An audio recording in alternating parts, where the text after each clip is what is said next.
కోటి మంది మహిళలను కోటీశ్వరులను చేయడమే కాంగ్రెస్ ప్రభుత్వ లక్ష్యమన్నారు తెలంగాణ రాష్ట్ర రవాణా శాఖ మంత్రి పొన్నం ప్రభాకర్. జూబ్లీహిల్స్ నియోజకవర్గం పరిధిలో ఇందిరమ్మ మైనారిటీ మహిళా శక్తి పథకం కింద మంత్రి పొన్నం ప్రభాకర్ మహిళలకు కుట్టు మిషన్లు పంపిణీ చేశారు. ఆర్టీసీ బస్సులకు మహిళలను యజమానులు చేసిందని, సోలార్ ప్లాంట్లకు ఇందిరా మహిళా శక్తి క్యాంటీన్లు, పెట్రోల్ బంకులు అవకాశాలు మహిళా సంఘాల ద్వారా అవకాశాలు కల్పిస్తున్నామని తెలిపారు. హైదరాబాద్ ప్రతి మహిళా సంఘంలో సభ్యురాలుగా ఉండాలని సూచించారు.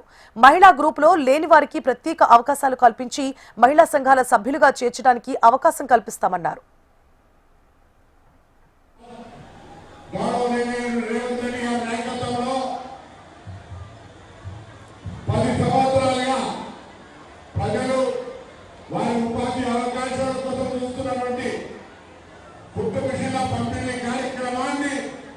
రాష్ట్ర వ్యాప్తంగా చేపడతా ఉన్నాం.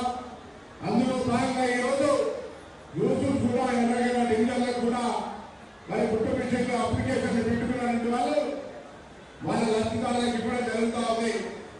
నేను ఈ సందర్భంగా కోరుతా ఉన్నా, ఇంకా ఎవరైనా తనకు అర్హత ఉంది, కుటుంబ విషయం కావాలంటే ఆ అప్లికేషన్ పెట్టుకోమనే సందర్భంగా